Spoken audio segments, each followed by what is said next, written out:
Commander Kira Voss stood on the observation deck of the Earthship Intrepid Explorer.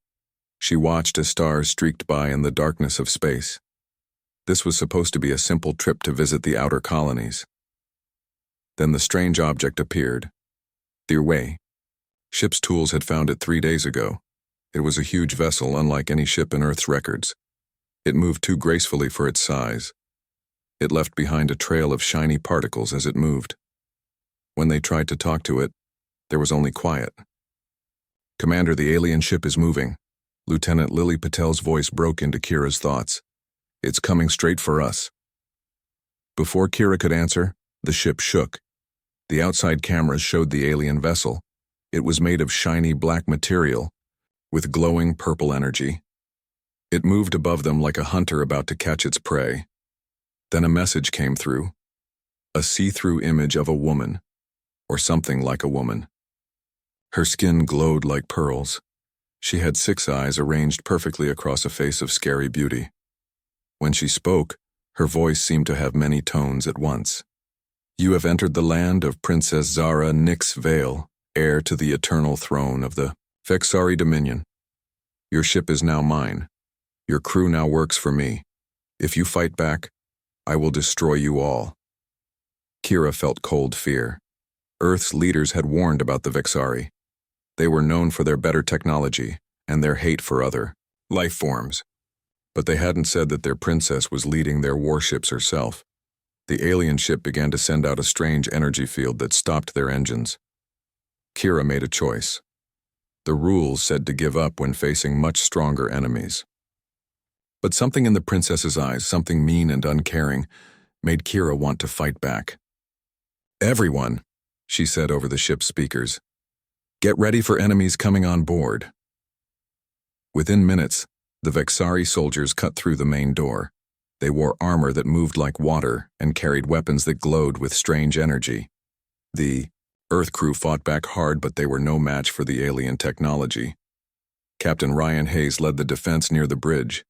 His team had set up a barrier of tables and equipment. They fired their guns at the approaching Vexari. "Hold your ground," Ryan shouted. "Don't let them take the bridge." The Vexari moved forward without worry. Their armor seemed to absorb the bullets. Ryan saw that normal fighting wouldn't work. He grabbed a shock baton from his belt, a tool meant for close fighting. "Cover me," he called to his team, then rushed forward. The first Vexari soldier didn't expect a direct attack. Ryan drove the shock baton into a small gap in the alien's armor. The Vexari fell, its body shaking with electric energy. The second soldier turned, weapon rising, but Ryan was faster. He knocked the weapon aside and struck the alien in the face. It too crashed to the floor. For a moment, hope surged through the defending humans. Then more Vexari poured through the door. Ryan felt something hit his back, a pulse of energy that made his muscles freeze. He fell to the floor, unable to move but still aware. The Vexari soldiers parted, making a path. The princess herself walked onto the bridge. In person, she was even more frightening than in her message. She stood nearly 7 feet tall, her movements smooth and powerful. The purple glow from her armor lit the faces of the defeated humans. She walked straight to Ryan, looking down at him with her 6 eyes. "This one disabled 2 of my elite guards," she said, her voice sounding both musical and threatening. "Interesting." "Princess," one of her soldiers said, "we have control of the ship. 37 humans captured. 12 are dead." Princess Zara nodded. "Put the crew in holding cells except this one." She pointed at Ryan. "Bring him to my ship. I want to know more about him." Ryan was lifted by 2 Vexari soldiers. As they carried him away, he caught a last glimpse of Commander Voss. Her eyes met his, filled with worry and silent support. The Vexari flagship was enormous. The soldiers carried Ryan through hallways that seemed to go on forever.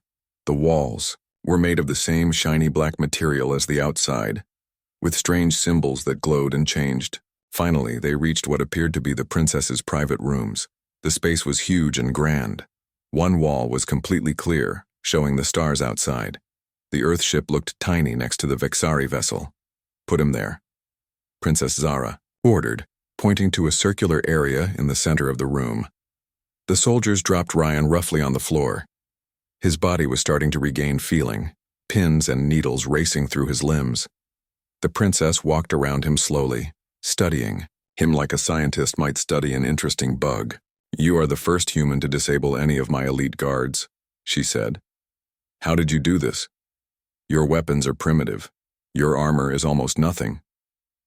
Ryan's voice came back slowly. "We're stronger than we look."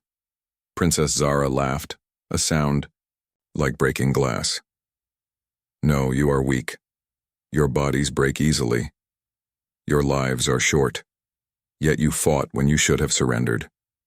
She leaned down, her face close to his. "Why?" Ryan met her gaze. "Because humans don't bow to bullies."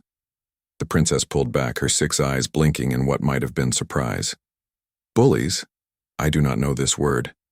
Someone who uses strength to hurt or scare others," Ryan explained, slowly sitting up as his strength returned. "Someone who thinks being powerful gives them the right to be cruel." "Ah," the princess said, understanding now. "You think I am cruel, but I am merely superior. The Vixari have ruled the stars for 10,000 years. We take what we want because we can. That is the way of the universe." Ryan shook his head. "Not our universe." Princess Zara stared at him for a long moment. Then she turned to her guards. "Take him to the holding cell in my private wing. Make sure he is fed and not damaged. I will speak with him again." As the guards lifted Ryan to his feet, the princess added, "Your name, human?" "Captain Ryan Hayes, Earth Coalition Forces." "Captain Ryan Hayes," she repeated as if testing the sound. "You will learn your place in the universe, and you will tell me everything I wish to know about your planet and its defenses." Ryan was led away to a small room with a clear door. It had a bed and basic bathroom facilities, but nothing else. He could see guards stationed outside. From the window in his cell, he watched as the Vixari ships began to move. The Earth vessel was being pulled along with them, caught in some kind of energy beam. They were heading away from Earth's colonies toward open space. Ryan sat on the bed, his mind racing. He was a prisoner of an alien princess who saw humans as inferior beings. His crew was captured. His ship was taken. Earth would have no warning about what was coming, but the princess had shown interest in him. Maybe that was something he could use. If he could make her see humans differently, maybe he could change what was about to happen. It wasn't much hope, but it was all he had. 3 weeks passed on the Vixari ship. Ryan spent most of his time in the small cell. Each day, Princess Zara would call for him. Guards would take him to her private rooms. There, she would ask him questions about Earth and humans. At first, Ryan tried to say nothing. He would stand silent as she circled him. But the princess was patient. She would wait, watching him with her 6 eyes. "Your silence does not help your people," she told him on the 5th day. "I will learn what I need to know with or without you." "Then why keep asking me?" Ryan had finally replied. "Because you interest me," she said simply. "You should be afraid. Yet you are not." That was not quite true. Ryan was afraid, but he had been trained to hide fear, and he knew that showing weakness to the princess would be a mistake. By the 3rd week, a strange pattern had formed. The princess would ask her questions. Ryan would answer some, but not others. He would ask his own questions. Sometimes, she would even answer. He learned that the Vixari had ruled this part of space for thousands of years. They saw all other life, forms, as lesser beings. The princess was the daughter of Emperor Zarkon. She led the warships to prove she should be the next ruler. "Where are the rest of my crew?" Ryan asked one day. "Working on my other ships," the princess answered. "They are treated well enough." "And my commander, Kira Voss?" Princess Zara's face showed no feeling. She tried to escape. She was punished. Ryan felt cold at those words. Is she alive? Yes. But she will not try to escape again. Today, the princess seemed different. She paced more than usual, Her guards stood further back as if afraid of her mood. "Your Earth leaders have refused my message," she said. "I offered them a chance to surrender and serve the Vexari. They responded with threats." Ryan couldn't help a small smile. "That sounds like Earth." Princess Zara stopped her pacing and stared at him. "They cannot win. You know this. I have 1,000 ships like this one. Each can destroy a city with one blast. Why would they choose to fight?" "Because humans would rather die free than live as slaves," Ryan said. "Not slaves. Subjects," the princess corrected. "There is a difference. Not to us." The princess came closer. Ryan could smell her strange scent like metal and flowers. Her armor moved like liquid with each step. "Explain something to me, Ryan Hayes," she said, using his name for the first time. "Your species is weaker than mine in every way. You live shorter lives. Your bodies break easily. Your ships are slow. Your weapons are simple. Yet you act as if we are equals. Why is this?" Ryan thought carefully about his answer. This felt important. "Strength isn't just about who has bigger muscles or better weapons," he finally said. "It's about what you stand for, what you're willing to fight for." "And what do humans stand for?" she asked. "Freedom, respect for all life, the right of every being to choose their own path." Princess Zara laughed, but it didn't sound like real laughter. "Pretty words. But the universe doesn't care about pretty words. Power is the only truth." "If you really believe that," Ryan said, "you wouldn't be talking to me. You'd have gotten the information you wanted and thrown me away like trash." The princess's 6 eyes narrowed. "You think you know me, human?" "I think you have doubts," Ryan said, taking a risk. "I think you've been taught all your life that the Vexari way is the only way, but something in you wonders if that's true." The princess moved so fast Ryan couldn't react. Her hand gripped his throat and lifted him off the floor. Her strength was shocking. "You mistake curiosity for doubt," she hissed. "I keep you alive because you amuse me. Nothing more." Ryan couldn't breathe. Spots danced in his vision, but he held her gaze. Suddenly she dropped him. Ryan fell to his knees, gasping for air. "Tomorrow we reach the Earth colony on Proxima B," she said, her voice cold. "You will watch as I show your people the cost of defiance."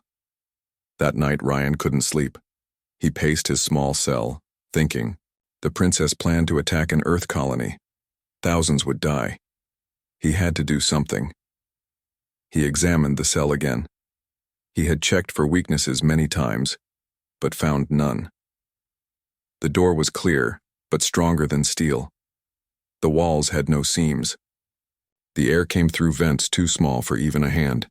As he sat on his bed, defeated, the lights suddenly went out. The ship shuddered. Emergency lights came on, glowing red in the darkness. The guards outside his cell looked around in confusion.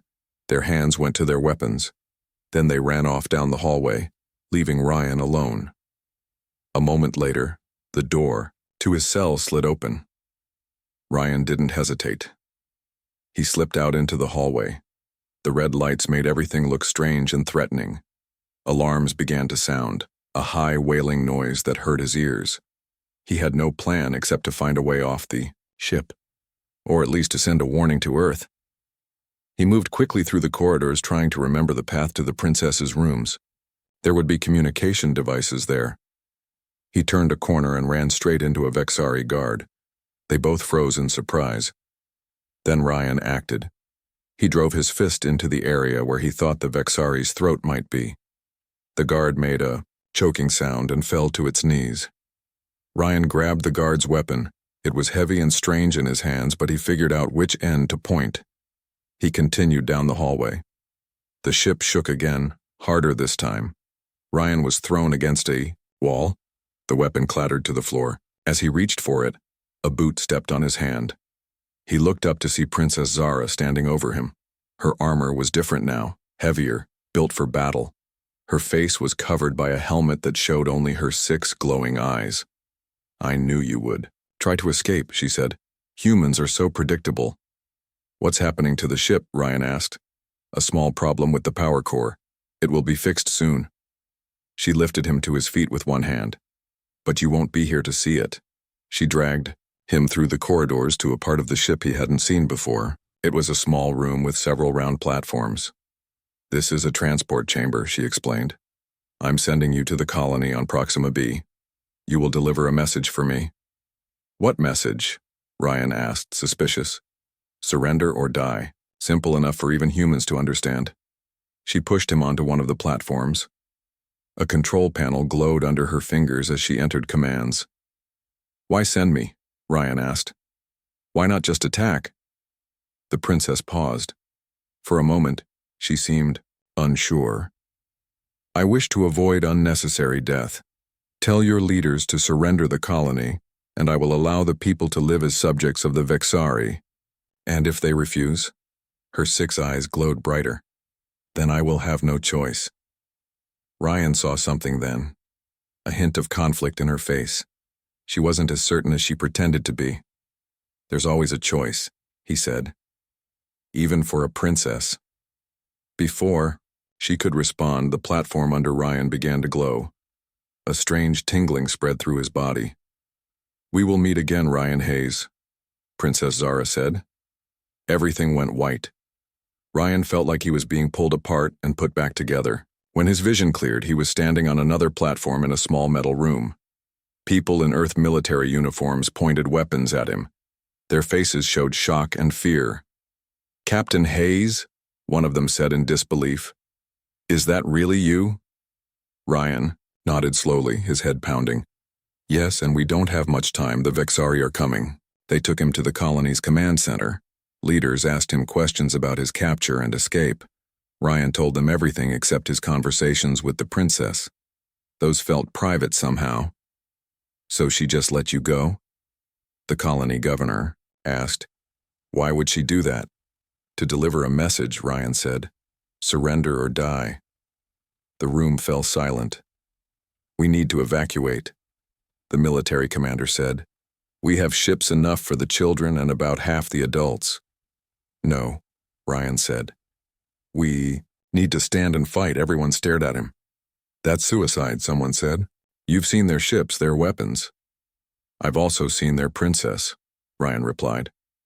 And I think she's not as sure of herself as she wants us to believe. He looked out the window at the night sky. Somewhere up there, Princess Zara was waiting for his message.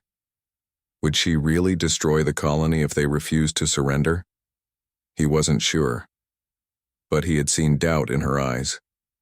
And doubt could be a powerful weapon. Get me a communication link, he told the colony leaders. I need to talk to Princess Zara. The colony leaders looked at Ryan like he was crazy. Asked to speak to the alien princess who was about to attack them? It made no sense. Captain Hayes, the colony governor said, I understand you've been through a lot, but we need to focus on saving lives, not talking to the enemy. Ryan shook his head. Trust me. I've spent 3 weeks with her. I know how she thinks. And what makes you think she'll listen to you? Asked the military commander. Because I'm still alive, Ryan said, simply. She could have killed me many times. She didn't. There's a reason for that. After much argument, they agreed to let Ryan try. They set up a communication link. The colony's best technology experts worked to match the signal type used by the War Vexari. While they waited, Ryan looked around at the colony. Proxima B was one of Earth's oldest off-world settlements. About 30,000 people lived here. The buildings were a mix of old and new, with farms on the edges of the town. It looked like many small cities on Earth. These were the people Ryan needed to save. We've got a signal, one of the tech experts called out. The Vexari ship is responding. The large screen in the command center lit up. Princess Zara's face appeared, filling the screen. Her 6 eyes widened slightly when she saw Ryan. Captain Hayes, she said. I see you delivered my message. I did, Ryan replied. And here's their answer. No. The princess's face showed no surprise. Then they have chosen death. Wait, Ryan said quickly. Before you attack, I want you to see something. He signaled to one of the colony staff, who handed him a small device. Ryan activated it, and it projected a three-dimensional image in the air between him and the screen. This is Proxima B, he said. These dots represent people, 30,000 of them, men, women, children, families. The princess looked at the display without emotion. Your point? My point is that these aren't just dots. They're living beings with hopes and dreams. They've built homes here. They grow food. They teach their children. They look at the stars and wonder what's out there. And now they know, the princess said coldly. We are out there. Ryan changed tactics. You told me the Vexari have ruled for 10,000 years. That's impressive. Earth has had many rulers in its history. Most are forgotten. Do you know which ones are remembered? The princess tilted her head, curious despite herself. Which ones? The ones who built things. The ones who created rather than destroyed. The ones who brought people together instead of conquering them. For a moment, Princess Zara was silent. Then she said, The Vexari way has worked for 10,000 years. We conquer. We rule. That is our path. And has it made you happy? Ryan asked. The question seemed to surprise her. Happy? What does happiness have to do with ruling? Everything, Ryan said. A ruler who isn't happy will never make her people happy, and unhappy people eventually rebel. It's the way of all intelligent beings. The princess leaned closer to the screen. You are trying to delay the inevitable, Ryan Hayes. It will not work. I'm trying to show you another way, Ryan countered. You keep saying the Vexari are superior. Prove it. Show that you're smart enough to see that there's more than one path to greatness. Before the princess could respond, an alarm sounded on her ship. She looked away from the screen, speaking to someone Ryan couldn't see. When she turned back, her face was hard. We have detected Earth warships approaching this system, she said. You knew about this, Ryan was genuinely surprised. No, I didn't. More lies, the princess hissed. Prepare your people, Ryan Hayes. The attack begins now. The screen went dark. The colony's sensors soon picked up the Vexari ships moving into attack position. There were 5 of them, including the princess's flagship. Those Earth ships better get here fast, the military commander said, looking at the sensor readings. We've got maybe an hour before those Vexari are in firing range. Ryan felt sick. He had tried to reach the princess, to make her see humans as people instead of insects to be crushed. He had failed. Then a lieutenant ran into the command center. Sir, message from the Earth ships, it's Admiral Winters. The screen lit up again. This time it showed an older woman with short gray hair and a determined face. Admiral Natalie Winters was one of Earth's top military leaders. Governor, Commander. She nodded to the colony leaders. Then her eyes found Ryan. Captain Hayes, good to see you alive. Admiral, Ryan said. The Vexari ships are preparing to attack the colony. I know, she replied. That's why we're here, but not to fight. She turned to someone off-screen. Is the package ready? A voice responded. Yes, Admiral. Ready to transmit. Admiral Winters looked back at the colony leaders. We've been studying the Vexari since they first appeared in our space. We think we've found a weakness in their ship's defense systems. We're sending you the data now. If we're right, you might be able to disrupt their weapons long enough for us to evacuate the colony. The military commander looked at his console as the data came through. This might work, he said after studying it. But we'd need to get very close to their ships. I have an idea, Ryan said. Everyone turned to look at him. The princess sent me here using some kind of transport technology. If it works both ways, we could send a small team directly onto their ships. A suicide mission, the military commander said flatly. Not if we know exactly where to go and what to do, Ryan replied. I've been on her flagship, I know the layout. Admiral Winters studied him through the screen. It's risky, Captain, but it might be our best shot. She turned to her officers. Prepare 3 stealth shuttles. We'll try to draw their attention while Captain Hayes and his team board the flagship. Ryan selected 5 volunteers from the colony's defense force. They were given the best weapons available and small devices that would disrupt the Vexari defense systems. Remember, Ryan told his team, we just need to knock out their main weapons long enough for the evacuation ships to get away. Then we find the transport room and get ourselves out. The team boarded a small shuttle. It would take them close enough to the Vexari flagship to use the transport technology Admiral Winters had sent. As they flew toward the Vexari ships, Ryan saw Earth vessels moving in from the other direction. They were clearly visible on sensors, drawing the Vexari's attention. This is it, the shuttle pilot said. We're in range. The transport should work now. Ryan and his team stood on the transport pad. The pilot activated the system. The familiar white light surrounded them. Ryan felt the strange pulling sensation. When his vision cleared, they were standing in a corridor on the Vexari flagship. Quick, Ryan whispered. This way. He led them through the ship, avoiding patrols when possible, fighting when necessary. The Vexari weapons they had taken worked well in their hands. 2 of his team were injured, but they kept moving. Finally, they reached the main weapon control room. Vexari technicians looked up in surprise as the humans burst in. Ryan's team fired quickly, stunning the aliens before they could raise an alarm. Plant the disruptors, Ryan ordered. His team placed the small devices on key parts of the weapon systems. One of the team members, a tech expert named Alice, studied the Vexari controls. I think I can do more than just disrupt them, she said.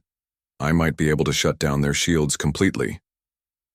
Do it, Ryan said. While Alice worked, Ryan kept watch at the door. The ship suddenly shook. The battle had begun. Through a viewport, he could see Earth ships firing at the Vexari vessels. The shots were mostly absorbed by the shields, but a few got through. Got it, Alice called. Shields are down, and I locked them out of the system. It'll take them at least 20 minutes to get back in. That's our cue to leave, Ryan said. Let's get to the transport room. They ran through the corridors. Alarms blared around them. Vexari soldiers rushed past, too focused on the battle to notice the small group of humans. They were almost to the transport room when Ryan heard a familiar voice. Stop. Princess Zara stood in the corridor before them. She wore full battle armor, now, and held a weapon that hummed with energy. Ryan Hayes, she said, her voice cold with anger. You have betrayed my trust. Ryan signaled his team to stay back. I'm trying to save my people, he said, just like you would do for yours. By attacking my ship? By turning my own technology against me? The princess took a step forward. I should kill you where you stand. But you won't, Ryan said. He lowered his weapon. Because deep down, you know this isn't right. The Vexari don't need to conquer to be great. You don't need to rule through fear. The princess's 6 eyes narrowed. You know nothing about what the Vexari need. I know that you're different from your father, Ryan said. I know you've questioned the old ways. I've seen it in your eyes when we talked. For a moment, the princess hesitated. In that moment, Ryan saw confusion on her face. But then her expression hardened again. You are a clever manipulator, Ryan Hayes, she said, but it ends now. She raised her weapon. Ryan closed his eyes, waiting for the blast that would end his life. It never came. The ship rocked violently. Both Ryan and the princess were thrown to the floor. The lights flickered and went out, replaced by the red emergency lighting. Direct hit to the power core, one of Ryan's team members said, checking a scanner. This ship is going to blow in. About 10 minutes. The princess got to her feet. Impossible, nothing could penetrate that far into the ship. 2 months had passed since the battle at Proxima B. Princess Zara was kept in a special building on Earth. It wasn't a prison exactly. She had comfortable rooms, access to Earth information systems, and regular visits from human scientists and leaders. But she couldn't leave. Ryan visited her twice a week. At first, she barely spoke to him. She would stand by the window, looking at the sky, as if searching for her ships. My people will come for me, she said during his 3rd visit. When they do, your world will burn. Is that what you want? Ryan asked. She didn't answer. Slowly, over many visits, the princess began to talk more. She asked questions about Earth, its history, its people. Ryan answered honestly, sharing both the good and bad parts of human history. Your people fought each other for thousands of years, she noted, just as the Vexari fought other species. Yes, Ryan admitted, but we learned from our mistakes. At least we're trying to. Today Ryan brought something special with him, permission to take the princess outside the building. She would wear a tracking device and guards would follow at a distance, but she would feel the sun on her face for the first time since coming to Earth. Why are you doing this? She asked as they walked through a park near the building. Because keeping you locked up isn't right, Ryan said, and because I think you need to see Earth to understand it. People stared as they passed. The princess was still an unusual sight, taller than most humans, with her pearlescent skin and 6 eyes. Some people looked afraid. Others were curious. A small ball rolled to a stop at the princess's feet. A child, maybe 5 years old, ran up to get it. The child stopped, looking up at the princess with wide eyes. You look different, the child said simply. The guards tensed. Ryan held his breath. Princess Zara crouched down to the child's level. Yes, she said. I am different from you. The child nodded. That's okay. My friend Rosa has only 1 arm. My teacher says different is good. The princess tilted her head. Your teacher is wise. The child picked up the ball. Do you want to play? Before the princess could answer, the child's parent hurried over. I'm so sorry, they said, taking the child's hand. Come on, sweetie. But I wanted to play with the space lady, the child protested as they were led away. The princess stood, watching them go. The small human showed no fear, she said, sounding puzzled. Children often don't, Ryan replied. They haven't learned to fear differences yet. They walked on. The princess was quiet, thinking. That night, alarms woke Ryan from sleep. His communication device buzzed with an emergency message. Vexari ships detected entering the solar system. Report to command. Immediately. When Ryan arrived at Earth Defense Command, Admiral Winters was already there, looking at a large screen showing the approaching Vexari fleet. How many? Ryan asked. 50 ships, the Admiral replied grimly, including one that's twice the size of the others. We think it's the Emperor's personal vessel. Ryan's heart sank. Earth had built up its defenses since the first Vexari appearance, but not enough to fight 50 ships. Where's the princess? He asked. Secure in her quarters, Admiral Winters said, though I'm not sure secure is the right word now. A message came through from the lead Vexari ship. The screen showed a male Vexari, similar to Princess Zara but with harder features and 8 eyes instead of 6. People of Earth, he said, his voice deep and threatening.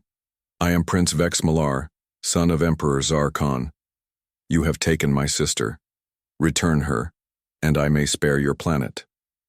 Admiral Winters stepped forward. This is Admiral Natalie Winters of Earth Defense Command. Princess Zara is not our prisoner. She is here of her own choice. The prince laughed, a cold sound. Lies. My sister would never stay with lesser beings by choice. You have 1 Earth rotation to return her, or we attack. The screen went dark. He's lying, Ryan said. He doesn't care about the princess. This is just an excuse to attack. How can you be sure? Admiral Winters asked. Because I've spent 2 months talking with her. She's told me about her family. Her brother has always wanted her gone so he could be next in line for the throne. A voice from the doorway said, He is correct. Everyone turned. Princess Zara stood there, flanked by guards. She had been brought to the command center as soon as the Vexari ships were detected. My brother does not come to rescue me, she continued, walking to the center of the room. He comes to kill me and destroy your world to prove his strength to my father. Then we have no choice but to fight, Admiral Winters said. You will lose, the princess stated flatly. Your weapons cannot stand against 50 Vexari warships. The room fell silent. The truth of her words hung heavy in the air. Let me speak. To him, the princess said suddenly. Admiral Winters looked skeptical. Why would you help us? The princess's 6 eyes moved to Ryan, then back to the Admiral. Because in 2 months on your world, I have seen things that make me question, and because I know my brother, he is cruel in ways even I was not. After discussion among Earth's leaders, they agreed to let Princess Zara speak to her brother. But first, she asked to talk with Ryan alone. In a small meeting room off the main command center, the princess paced back and forth. My brother will not listen to reason, she said. He believes completely in Vexari's superiority, even more than I did. Then why talk to him? Ryan asked. She stopped pacing and looked at him. To buy time, your people need to evacuate as many as possible. Ryan was surprised. You're trying to save humans? I am trying to prevent needless death, she corrected. Is that not what you have been teaching me? Ryan felt a strange mix of hope and sadness. The princess had changed in her time on Earth. But it might be too late to matter. There's something else you should know, she continued. My father is dying. That is why my brother moves now. He wants to be emperor. And you? What do you want? The princess was quiet for a moment. 2 months ago I wanted the same thing. Now, I am not certain. They returned to the command center. The princess was given access to the communication system. Prince Vex Malar's face appeared on the screen, his 8 eyes widening at the sight of his sister. Zara, he said. So you live. Come home, sister. Father asks for you. Does he? The princess replied coolly. Strange that he would send you instead of his royal guards. The prince's face hardened. The lesser beings have poisoned your mind. No matter. You will return, willing or not. I will return, Princess Zara said. But not yet. I am learning valuable things about the humans. Things that could help the Vexari rule more effectively. This seemed to catch the prince off guard. What things? Their technology has interesting aspects, and they reproduce quickly. They could be useful workers with the right guidance. The princess's voice was cold and calculating, just as it had been when Ryan first met her. Ryan watched her, confused. Had all her progress been an act? You always were too curious about lesser species, the prince said with disgust. But father grows impatient. You will return now. I need 3 more Earth days to complete my research, the princess insisted. Then I will come willingly with data that will help us conquer not just this world, but many others. The prince considered this. One day, he finally said. No more. And as proof of your loyalty, you will give us the defense codes for the EI, Human's Main Shield Network. Princess Zara didn't hesitate. Sending them now, she typed something into the Earth computer. Alarms immediately began to sound. What are you doing? Admiral Winters demanded. The princess ignored her. The codes are sent, brother. Now keep your ships back for 1 day and I will join you with my research. See that you do, the prince said. Then the screen went dark. Guards immediately surrounded the princess, weapons raised. What did you send him? Admiral Winters demanded. Not your real defense codes, the princess replied calmly, but something that will keep his ships busy for about 6 hours before they realize it's false. The admiral looked at a technician, who checked the system and then nodded. She's right. She sent a complex but false code set. It'll keep their codebreakers occupied for a while. Why? Ryan asked the princess. Why help us? Because my brother must not become emperor, she replied. He would destroy worlds for pleasure. At least I only destroyed them for purpose. That's your only reason? Ryan pressed. The princess looked around at the humans watching her. No, she admitted. It is not my only reason.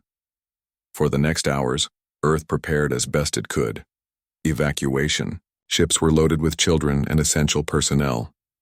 Defense systems were strengthened. Messages were sent to off-world colonies warning them of what was coming. Through it all, Princess Zara worked with the Earth scientists, showing them weaknesses in Vexari ship designs, suggesting modifications to Earth weapons that might be more effective. Why didn't you tell us these things before? One scientist asked her. You did not ask. she replied simply. And I did not think you worthy of the knowledge. And now? Ryan asked. She looked at him. Now I think perhaps there is more than one kind of worthiness. 5 hours after the princess had sent the false codes, alarm sounded again. The Vexari ships were moving, forming an attack pattern. They figured it out faster than I expected, the princess said. Admiral Winters looked at the tactical display. We're not ready. The evacuation isn't complete. There is one more thing we can try, Princess Zara said. All eyes turned to her. Let me go to my brother's ship. Alone. That's suicide. Princess Zara stood tall as she walked through the corridors of her brother's ship. Vexari soldiers bowed as she passed, still respecting her royal status despite the rumors about her capture. They led her to the ship's grand hall, where Prince Vexmalar waited on a raised platform. Sister, he said, his 8 eyes studying her carefully. You look changed. 2 months among lesser beings will do that, she replied, keeping her voice cold and steady. The prince walked around her as if inspecting damaged goods. Father will be disappointed. He expected better from you. How is father? Zara asked.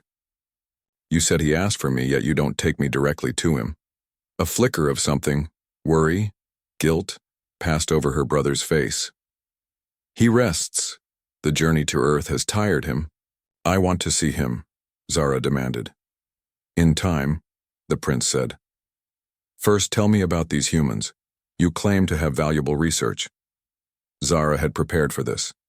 She began to describe humans as if they were interesting animals.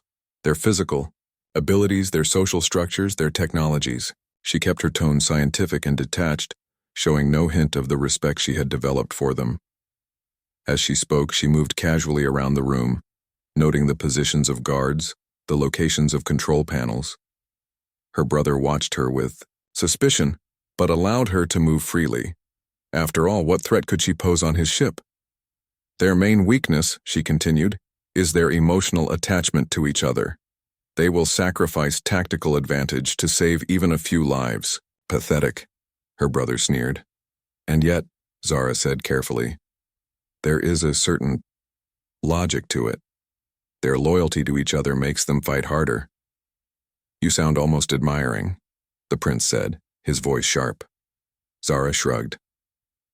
I admire useful traits in any species, just as I might admire a hunting beast's speed while still seeing it as inferior. This seemed to satisfy her brother. He turned to a control panel, bringing up images of Earth on a large screen. Look at their pitiful defenses, he said. They scramble like insects before the storm.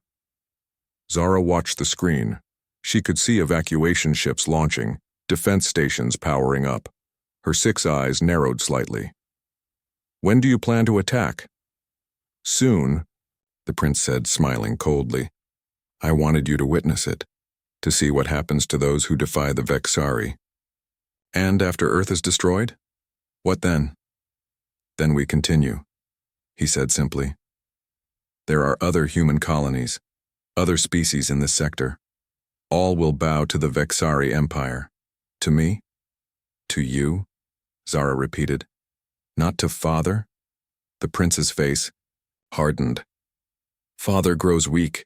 His time passes. So you have not told him I'm here, Zara concluded. He doesn't even know you found me. Clever sister, the prince hissed. Always too clever for your own good. Now Zara knew for certain. Her father was either already dead or kept unaware of what was happening. Her brother was making his move for the throne. I want to see the attack from the command center, she said. If I am to witness Earth's destruction, I want to see it properly. The prince considered this, then nodded. Very well. It is your right, as royal blood, to watch from command. Come. He led her through the ship to the command center, a vast room filled with Vexari officers at control stations. A huge view screen showed Earth growing larger as the fleet approached. The humans have improved their defenses since your capture, one officer reported. New shield configurations, stronger weapons. It will make no difference, the prince said dismissively. Prepare the main cannons. Target their largest cities first. Zara knew she had to act now. She had spent 2 months learning about humans, but she had also been teaching them about Vexari technology. Together, they had created a plan. She touched a small device hidden in her armor, sending a signal to Earth. Then she stepped closer to a control panel, as if interested in the readings. "You know, brother," she said conversationally, "humans have a concept called family loyalty. They believe relatives should support each other." "Primitive thinking," the prince scoffed. "Loyalty is to the empire, not to blood."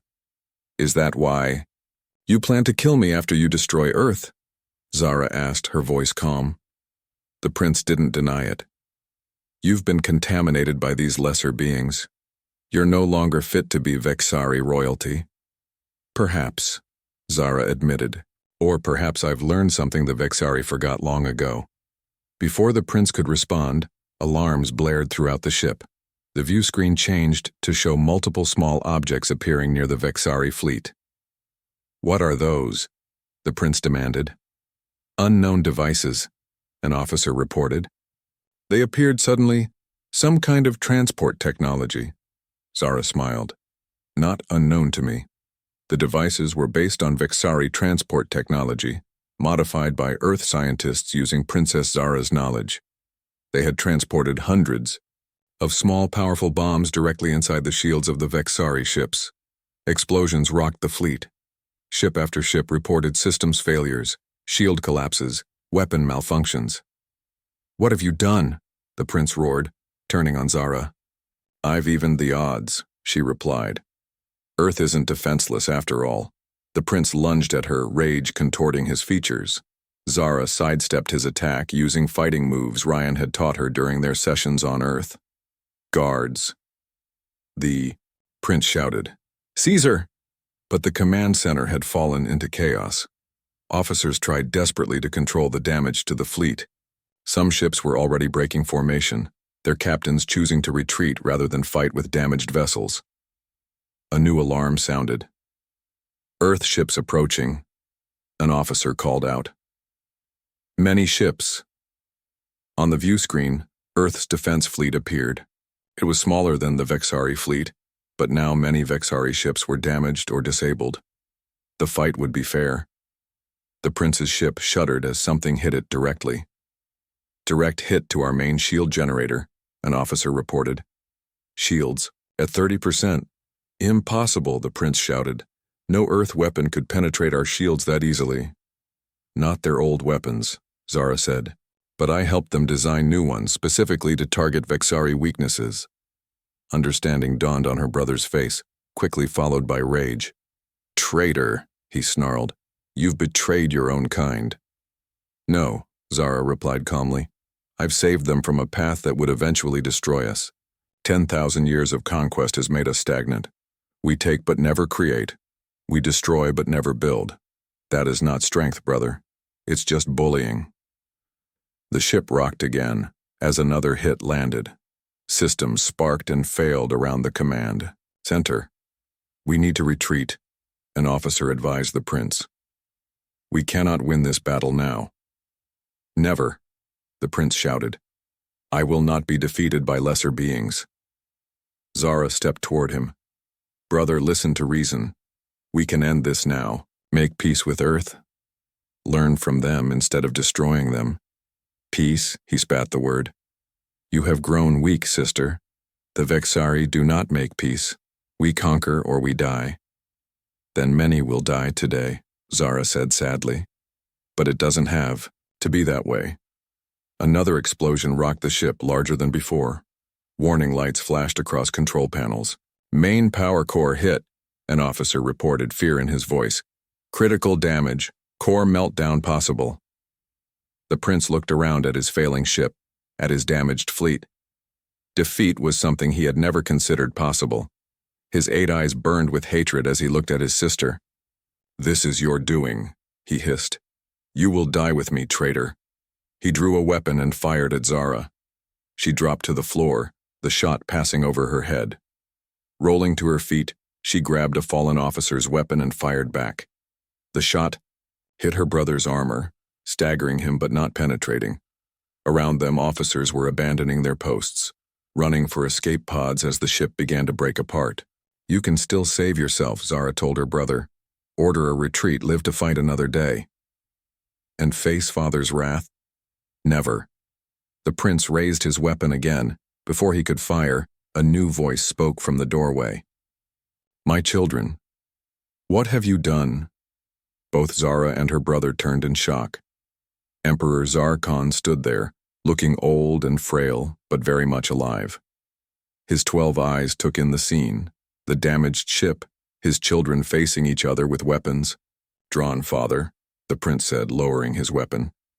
I was defending our empire against traitors. Sister has betrayed us to the humans. I heard everything, the emperor said, his voice tired. I've been listening since Zara arrived. He looked at his daughter. You believe these humans are worthy of respect? I do, father, Zara replied. They are different from us, but not lesser. They have much to teach us if we would only listen. The emperor was quiet for a moment. Then he said, in 10,000 years the Vexari have conquered many worlds, yet we have grown no wiser, no happier. Perhaps it is time for a new approach. Father, no, the prince protested. You cannot side with her. Another explosion rocked the ship. We must leave now, the emperor said. This ship is lost. He turned and walked slowly toward the escape pods. Zara followed, keeping her weapon trained on her brother. The prince stood frozen for a moment, then hurried after them. They reached the escape pod bay just as another explosion tore through the ship. The emperor entered a pod, but before Zara could follow, her brother grabbed her arm. This isn't over, sister, he whispered. The Vexari will never bow to lesser beings. Then they will never grow, she replied. And eventually, they will fall.